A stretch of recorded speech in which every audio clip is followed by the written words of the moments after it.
మరి నేను వచ్చిన తర్వాత 11,000 మంది టీచర్ల నియామకాలు చేసింది నిజం కాదా? ఇవాళ టీచర్లను అడగండి. 15,000 మంది పోలీసులను నియమించిన మాట నిజం కాదా? 6,000 మెడికల్ సిబ్బందిని నియమించిన మాట వాస్తవం కాదా? ఇవాళ ఫైర్ ఇంజిన్ డిపార్ట్మెంట్ ఇలా చెప్పుకుంటూ వెళ్తే ప్రతి డిపార్ట్మెంట్ లో 55,163 ప్రభుత్వ ఉద్యోగ నియామకాలు చేపట్టింది నిజము కాదా? ఒకవేళ 55,163 మంది ఉద్యోగులకు మేము ఉద్యోగ నియామకాలు ఇచ్చుంటే మాకు ఈ ఎన్నికల్లో ఓటు వేయండి అని నేను అడుగుతున్నా. ఇయ్యకపోతే నాకు ఓటు వేయకండి. అదే విధంగా టీచర్లు 10 ఏళ్ళు ప్రమోషన్లు లేవు, 10 ఏళ్ళు బదిలీలు లేవు.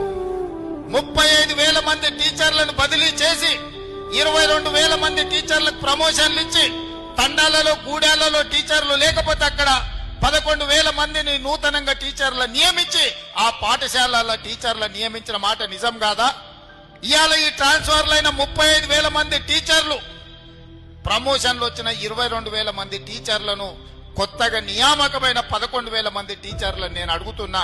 నేను చేసింది నిజమే అయితే మీ గుండెల మీద చేయి పెట్టుకొని ఒక్కసారి ఆలోచన చేసి రేవంత్ రెడ్డి చెప్పింది నిజమైతే పట్టభద్రుల ఎన్నికలలో నాకు ఓటు వేయండి. నేను చెప్పింది అబద్ధమైతే అవతలకు ఓటు వేయండి.